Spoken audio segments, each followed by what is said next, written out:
Shalom. Praises to the Most High through Christ. We're going to meditate again on the Word, and let's do that together, right? So, the goal is to be well versed in this walk, right? And, excuse me, the goal is to be well versed that we may be able to defend the truth, right? So we can diligently keep it, right? Because there will be a lot of tests, challenges, and obstacles that will be along this walk, right? So to have the right defense and the right offense can preserve our spirit or our conscience, right? Because remember, in this walk, you can't hate a brother in your heart, right? So it's best to rebuke them. However, there is a right way of rebuking them, and there is a right way in approaching this, right? That's what we're going to be learning along this walk, right? And I'm not that perfect. I'm just really trying to build this up. So let's do this together. But in order to build a skill, we have to be temperate, right? Let's go to the book of um, First Corinthians. This is the book of First Corinthians, chapter 9 and verse 25. And every man that striveth for the mastery is temperate, right? So we want to master keeping the law, right? And in order to keep the law, we have to have focus, right? To have focus, we need to have a good flow or attention, right? Because that's where momentum will build, right? But it's hard to build a momentum or a focus if we are distracted by, you know, temptations or different, um, distracted from the world, right? You're struggling with certain, for example, you're struggling to rebuke or hate brothers in thy heart. There's a way to fix that, right? But we have to have the right tools for it, right? And that is what? Let's read it again. And every man that striveth for the mastery is temperate in all things, right? Now they do it for the world do it to obtain a corruptible crown, but we an incorruptible, right? So in order to achieve our goals in life, we have to be temperate, or we need to have self-control. Temperate means moderate or not extreme, applying to both climate and behavior, right? So we must behave in a way that we could control, right? So when you're trying to study the law one at a time, right? I'm uh, I'm also guilty of this. I study a lot of, I'm trying to like absorb a lot of the laws, and at the end of the day, I become overwhelmed, right? And the result of getting overwhelmed gets us, you know, it's breaking something in our mind, right? That's that's the reason why we become corrupted, right?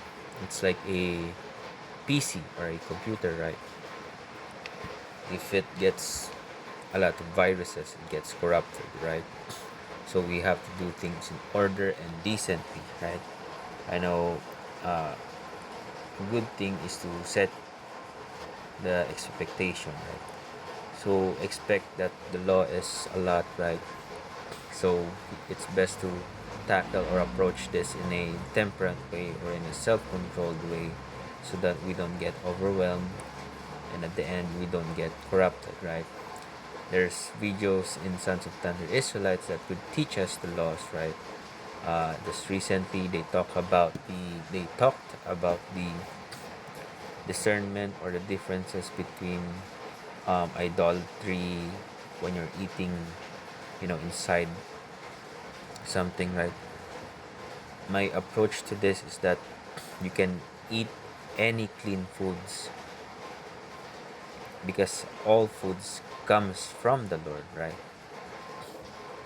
But if a brother, I'm trying to be careful around this, but if a brother who is weak in the faith, and you being strong in the faith or knowledgeable knowledgeable in the faith, he sees you eating, for example, Starbucks, right?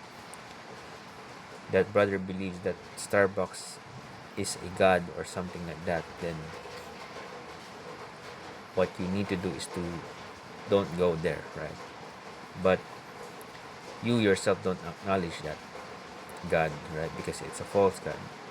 In the book of, I think, the Bible says that God, these false gods are nothing, right?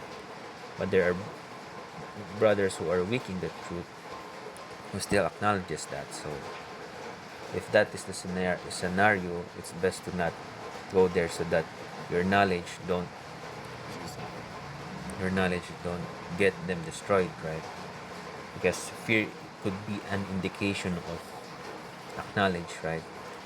They're still acknowledging that this idol exists. So in order for them to not get their faith or knowledge corrupted, it's best to not eat, you know, when they're around. I'm trying to say, because you yourself, you acknowledge that these false gods are nothing. So whether you're drinking at a coffee shop and there's a logo up there saying Starbucks, you know, it's you're just really trying to fill yourself up and having a good coffee. That's it. You're not dedicating it, right? So the good thing about what I learned from Sons of Thunder Israelites is that it's the intent versus the act, right? You know, so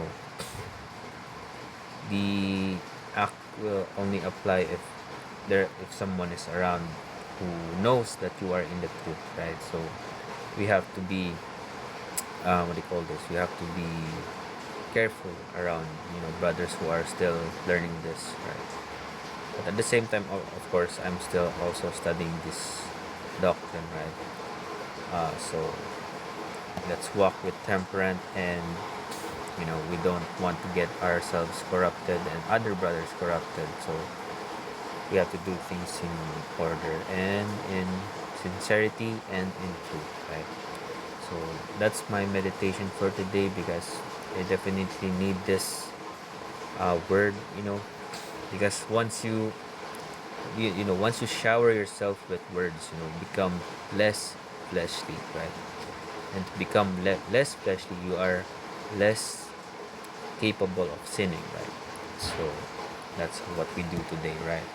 All praises to the Most High through Christ. Thank you for listening.